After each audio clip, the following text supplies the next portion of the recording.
Hello guys, welcome back to my channel. Last 2 videos में हमने acids और basis cover कर लिए थे। अब बारी आती है सोल्ट्स की। उससे पहले आप सभी को बहुत बहुत thank you. I just hit 100 subscriber. तो शुरू करते हैं सोल्ट्स। तो हम बात करते हैं सोल्ट्स के पेरेंट्स की, और सोल्ट के जो पेरेंट होते हैं वो होते हैं एसिड एंड बेस। एसिड और बेस से मिलकर के सोल्ट बनता है और साथ में वाटर बनता है। ये हमने न्यूट्रलाइजेशन रिएक्शन में पढ़ा था। अब यहाँ हम 3 कैटेगरी के पेरेंट पढ़ेंगे। पेरेंट तो एसिड और बेस ही होंगे, लेकिन कैटेगरी 3 है। एक है स्ट्रॉन्ग एसिड, स्ट्रॉन्ग बेस की कैटेगरी, यानी मम्मी और पापा दोनों स्ट्रॉन्ग है। तो यहाँ पर एसिड हो गया HCl, बेस हो गया NaOH, दोनों ही स्ट्रॉन्ग है। तो जो हमें सोल्ट मिलेगा ना, वो मिलेगा हमें न्यूट्रल सोल्ट, जिसकी pH रहेगी एग्जैक्टली 7। जो 7 pH होती है वो न्यूट्रल सॉल्यूशंस की होती है। तो यहाँ पर हमें जो सोल्ट मिलेगा वो न्यूट्रल pH का मिलेगा। और HCl और NaOH से क्या बनता है? NaCl। नमक, जो हम नमक खाते हैं वो होता है NaCl, और साथ में वाटर की फॉर्मेशन होती है। लेकिन अगर एसिड स्ट्रॉन्ग है, बेस वीक है, जैसे कि मम्मी स्ट्रॉन्ग है, पापा वीक है, तो अगर एसिड स्ट्रॉन्ग होगा, बेस वीक होगा, तो किसकी चलेगी? एसिड की, जो स्ट्रॉन्ग होगा। तो pH किस रेंज में लाई करेगी? एसिडिक pH रेंज में, जैसे कि जो कि क्या होती है <7। तो यहाँ से अगर हम H और OH को निकाल दे तो क्या बचा? NH4Cl। पॉजिटिव पार्ट पहले, नेगेटिव पार्ट बाद में। तो हमारा अमोनियम क्लोराइड बन गया, जो एक सोल्ट होता है जिसकी pH <7 होती है। नेक्स्ट कैटेगरी है वीक एसिड की, स्ट्रॉन्ग बेस की। तो जो स्ट्रॉन्ग होगा उसी की चलेगी। तो बेस स्ट्रॉन्ग है तो pH किस रेंज में लाई करेगी? <7, यानी बेसिक pH में। और ये सोल्ट कैसा होगा? बेसिक। तो Na और CO3 से मिलकर के क्या बन जाएगा? Na2CO3। फॉर्मूलाज कैसे बनते हैं उसकी मैंने एक डिटेल वीडियो बनाई हुई है, वो आप जाकर देख सकते हैं। H और OH को यहाँ से आपने वाटर में कन्वर्ट कर देना है। तो हमारे पास क्या बचा? Na और CO3, जिसको मिलकर के क्या बन जाएगा? Na2CO3, sodium carbonate. अब एक बहुत इंपॉर्टेंट कॉन्सेप्ट आता है यहाँ पर, जिससे क्वेश्चन पूछा गया है CBSE में, और वो है फैमिली, सोल्ट्स की फैमिली। अब सोल्ट्स की फैमिली क्या होती है? अगर सोल्ट्स के अंदर सेम पॉजिटिव या फिर सेम नेगेटिव रेडिकल हो तो वो सेम फैमिली से बिलोंग करते हैं। फॉर एग्जांपल, हमारे पास एक सोल्ट है NaCl, दूसरा सोल्ट हमारे पास NH4Cl, और तीसरा सोल्ट हमारे पास CaCl2। ओके, इन तीनों में कॉमन क्या है? इन तीनों में कॉमन है क्लोराइड आयन। ये Cl तीनों में Cl सेम है। इसका मतलब ये सेम सोल्ट की फैमिली से बिलोंग करते हैं, क्योंकि तीनों में क्लोराइड आयन है, नेगेटिव रेडिकल सेम है। तो इस तरह से आपसे क्वेश्चन पूछा जाता है। अब ये देखिए NaCl और Na2SO4, इनके अंदर सोडियम सेम है, तो सोडियम फैमिली से बिलोंग करते हैं। तो एक चीज़ सेम होनी चाहिए, या तो पॉजिटिव आयन या फिर नेगेटिव आयन। ठीक है, तो उसको हम सेम फैमिली में रखते हैं। और इससे क्वेश्चन आया हुआ है। अब मैंने एक वीडियो बनाई हुई है एसिड बेस और सोल्ट की PYQ वाली, तो वो देख लेना, उसके अंदर इसका क्वेश्चन है। उसके बाद नेक्स्ट आता है हमारे पास मैजिक ऑफ NaCl। ये जो हम सोडियम क्लोराइड खाते हैं ना, नमक जो C से हमें मिलता है, तो उसका मैजिक क्या है? तो उससे एक प्रोसेस होती है क्लोर अल्कली प्रोसेस। इसका नाम क्लोर अल्कली प्रोसेस क्यों पड़ा अभी बताऊंगी मैं आपको। सबसे पहले हम इसमें यूज़ क्या करते हैं? ब्राइन। ये ब्राइन क्या होता है? ब्राइन होता है NaCl और वाटर का मिक्सचर। वाटर के अंदर NaCl को मिक्स कर दो तो वहाँ से क्या बनता है? Brine solution. अब इस ब्राइन सॉल्यूशन को हमने फिल कर लिया इस कंटेनर के अंदर। यहाँ पर हमने ब्राइन सॉल्यूशन को फिल कर लिया। 2 इलेक्ट्रोड्स लगा दिए, एक का नाम है एनोड, एक का नाम है कैथोड। ये 2 इलेक्ट्रोड्स हमने यूज़ किए। एनोड होती है पॉजिटिवली चार्ज और कैथोड होती है नेगेटिवली चार्ज, तो हमने बैटरी से इसको अटैच कर दिया। अब क्या होगा? जो नेगेटिवली चार्ज पार्टिकल्स होंगे वो एनोड की तरफ जाएंगे, क्योंकि आपने सुना होगा अपोजिट अट्रैक्ट ईच अदर। तो पॉजिटिव को नेगेटिव अट्रैक्ट करेगा। तो क्लोरीन क्या होता है आपका? नेगेटिव, तो क्लोरीन चला जाएगा एनोड पर, और एनोड पर हमें मिलेगी क्लोरीन गैस।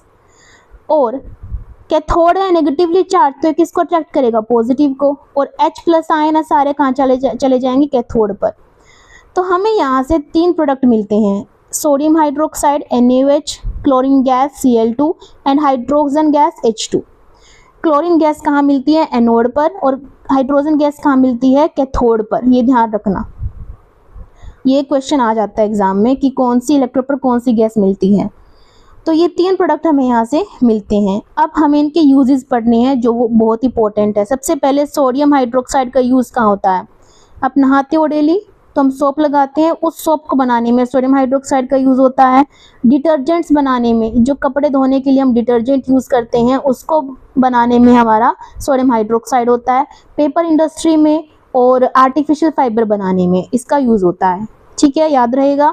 उसके बाद हाइड्रोजन गैस का यूज़ देख लेते हैं जो कैथोड पर मिल रही है हमें। हाइड्रोजन गैस का सबसे मेन यूज़ है रॉकेट फ्यूल बनाने में। रॉकेट जो स्पेस में छोड़े जाते हैं उनका जो फ्यूल होता है वो हाइड्रोजन गैस से बनता है। और मार्गरीन में, मार्गरीन होता है नकली घी, बाजार में नकली घी मिलता है ना, जो वो हाइड्रोजन गैस से बनता है। और एक और यूज़ है इसका अमोनिया बनाने में। अमोनिया का फॉर्मूला होता है NH3। अमोनिया एक बहुत अच्छा फर्टिलाइज़र है, तो अमोनिया बनाने में भी इसका यूज़ होता है। फर्टिलाइजर्स बहुत ज़रूरी है खेती के लिए, तो उसके लिए हाइड्रोजन गैस का यूज़ होता है। नेक्स्ट क्लोरीन का यूज़ पढ़ लेते हैं। क्लोरीन गैस बहुत ही अच्छा डिसइंफेक्टेंट है, यानी जर्म्स को किल करने में, किल करना होगा जर्म्स को तो वहाँ पर इसका यूज़ करते हैं। अगर हम डेली लाइफ में, अगर आपने नाम सुना, उसको लाल दवाई के नाम से भी जाना जाता है।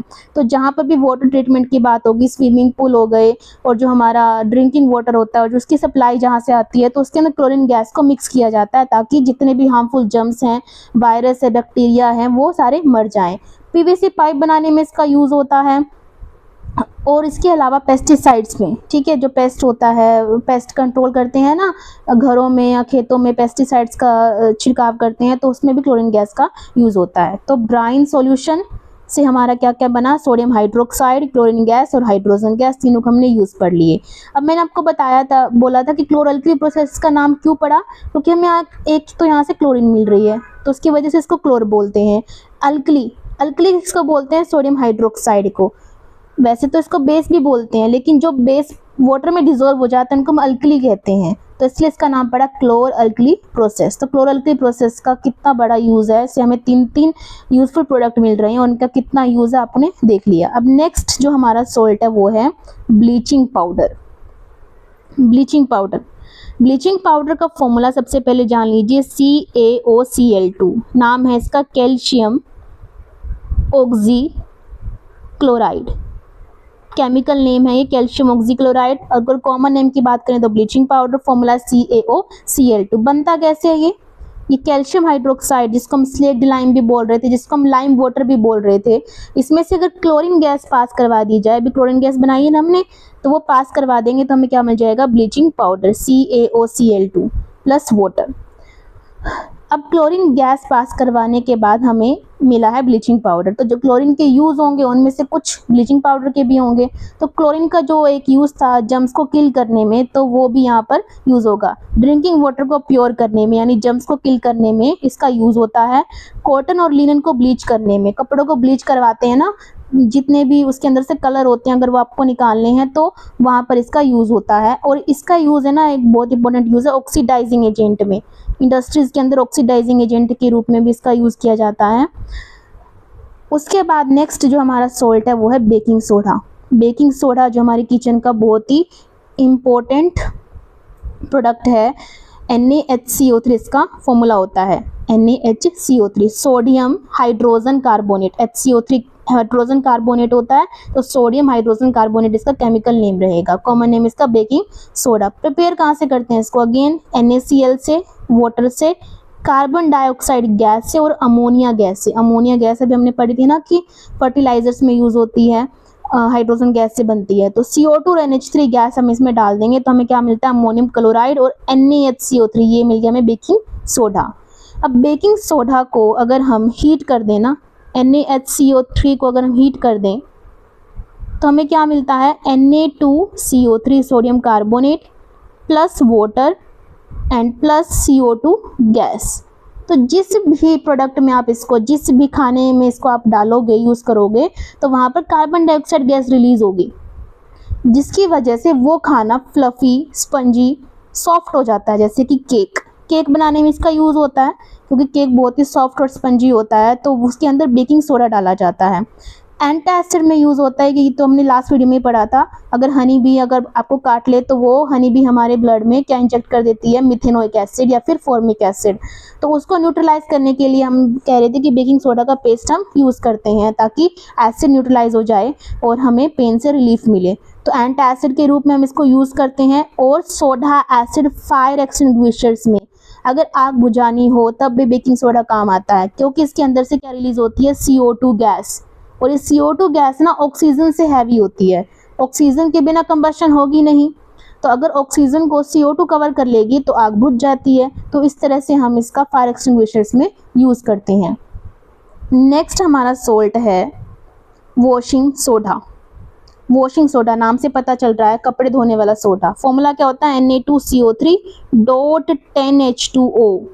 ये जो डॉट में वाटर मॉलिक्यूल दिखाए गए हैं ना, इनको हम बोलते हैं water of crystallization. Fixed number of water molecules in one formula unit of a salt. Fixed water molecule है एक फॉर्मूला यूनिट के अंदर, उसको हम क्या बोलते हैं, वाटर ऑफ क्रिस्टलाइजेशन। और इससे क्वेश्चन आया हुआ है, PYQ में जाके देखना, इससे क्वेश्चन आया हुआ है। तो ये बनता कैसे भी हमने अभी बनाया था हमने। ये देखो NaHCO3 की हीटिंग की थी तो हमें क्या मिला था, Na2CO3 water and CO2 gas. Na2CO3 washing soda का फॉर्मूला तो मिल गया ना हमें, कहाँ से मिला, बेकिंग सोडा से। मैं दोबारा लिख देती हूँ यहाँ पर। सबसे पहले आपको ये रिएक्शन लिखनी है अगर आपको प्रिपरेशन पूछी जाए वॉशिंग सोडा की। NaHCO3 की हीटिंग क्या बना, Na2CO3 plus H2O plus CO2। तो उसके बाद हमें बस वाटर के मॉलिक्यूल चाहिए साथ में 10। तो Na2CO3 के अंदर 10 वाटर मॉलिक्यूल मिक्स कर दिए, हमारा क्या बन जाएगा, वॉशिंग सोडा। बेसिक सोल्ट है ये एक, क्योंकि ये वीक एसिड और स्ट्रॉन्ग बेस से बनता है, अभी हमने पढ़ा था। इसके यूजेस कहाँ होते हैं, ग्लास, सोप और पेपर। ये ध्यान रखना पड़ेगा आपको, GSP इससे याद रख सकते हो आप। Glass, soap and paper industries में इसका बहुत ज़्यादा यूज़ है और ये बहुत इंपॉर्टेंट है। Removing permanent hardness of water. अगर वाटर हार्ड है उसको सॉफ्ट बनाना है, हार्ड वाटर को सॉफ्ट बनाना है तो उसके लिए इसका यूज़ होता है वॉशिंग सोडा का। बहुत इंपॉर्टेंट है ये, ध्यान रखना। वॉशिंग सोडा का यूज़ होता है परमानेंट हार्डनेस को रिमूव करने में वाटर की। एक और यूज़ होता है इसका, एक कंपाउंड होता है बोरेक्स, सोडियम का कंपाउंड होता है ये बोरेक्स, इसको बनाने में भी वॉशिंग सोडा का यूज़ होता है, तो ध्यान रखना। नेक्स्ट हमारा सोल्ट है POP। POP का नाम सुना आपने, प्लास्टर ऑफ पेरिस। पेरिस की एक मोन्टेरा करके हील है, उसके अंदर से ये निकलता है, इसलिए इसका नाम प्लास्टर ऑफ पेरिस पड़ा। और इसका फॉर्मूला क्या होता है, देखो CaSO4.12H2O, हाफ, पूरे 1 नहीं है, हाफ है, ध्यान रखना। इसलिए हम इसको कैल्शियम सल्फेट हेमीहाइड्रेट भी बोलते हैं, क्योंकि जैसे स्फीयर का हाफ पार्ट होता है ना हेमी, तो ये हाफ है ना, इसलिए इसको हेमीहाइड्रेट भी बोलते हैं, कैल्शियम सल्फेट हेमीहाइड्रेट। बनता किससे ये बनता है जिप्सम से। देखो जिप्सम का फॉर्मूला होता है CaSO4.2H2O। तो जिप्सम को हीट करने पर हमें क्या मिलता है, CaSO4.12H2O प्लस में 1.5H2O। ठीक है, तो ये बन गया हमारा POP, प्लास्टर ऑफ पेरिस। तो जिप्सम से हमें ये मिलता है। उसके बाद अगर आप इस रिएक्शन को रिवर्स करना चाहते हो तो वो भी हो जाएगा। POP से वापस आपको जिप्सम चाहिए ना, तो वो भी बन जाएगा। कैसे, POP यानी कैल्शियम सल्फेट .12H2O में वापस से वाटर ऐड कर दो, वाटर ऐड करते ही क्या मिल जाएगा आपको, जिप्सम, CaSO4.2H2O। एक एक इन्फॉर्मेशन इंपॉर्टेंट, आप कोई भी इन्फॉर्मेशन मिस नहीं कर सकते, आपको हर एक चीज़ याद रखनी होगी। अब POP का यूज़ कहाँ कहाँ होता है, सबसे इंपॉर्टेंट यूज़ है इसका फ्रैक्चर्ड बोन्स को सपोर्ट करने में। अगर किसी की हड्डी टूट जाती है तो उसको एक प्लास्टर लगाया जाता है, तो वो प्लास्टर POP से ही बनना होता है। उसके बाद इसका यूज़ होता है टॉयज़ बनाने में, डेकोरेशन आइटम्स बनाने में। तो बहुत इंपॉर्टेंट सोल्ट हैं सारे के सारे, आप इनको किसी को भी मिस नहीं करोगे। सबके फॉर्मूले, सबकी प्रिपरेशन और सबके यूजेस आपने अच्छे से पढ़ने हैं। उसके बाद एक सोल्ट और होता है copper sulphate .5H2O। Copper sulphate आपने काफ़ी बार सुना होगा, कॉपर सल्फेट के अंदर हम आयरन नील डालते हैं तो कलर है जो सोल्यूशन का वो ब्लू से ग्रीन हो जाता है। तो कॉपर सल्फेट ब्लू होता है कलर में, क्योंकि इसके अंदर ये जो वाटर मॉलिक्यूल है इसकी वजह से इसके अंदर कलर होता है। जितने भी कलर्ड सोल्ट होते हैं अगर आप उनको हीट कर दोगे ना तो उनका कलर उड़ जाता है। क्योंकि वाटर इवेपोरेट हो जाएगा और ये क्या हो जाएगा, वाइट या कलरलेस बोल सकते हो आप। तो जितने भी सॉल्ट हैं अगर आप उनको हीट कर दोगे तो उनका कलर इवेपोरेट हो जाता है, कलर उड़ जाता है due to evaporation of water. अगर आप इसमें वापस से वाटर मिक्स कर दोगे तो कलर वापस आ जाएगा और इसी को कहते हैं मैजिक। तो आई होप आपको वीडियो पसंद आई है। प्लीज़ अगर पसंद आई है तो लाइक करें, कमेंट करें, सब्सक्राइब करें और वीडियो को देखते रहिए। मिलते हैं नेक्स्ट वीडियो में। Bye bye.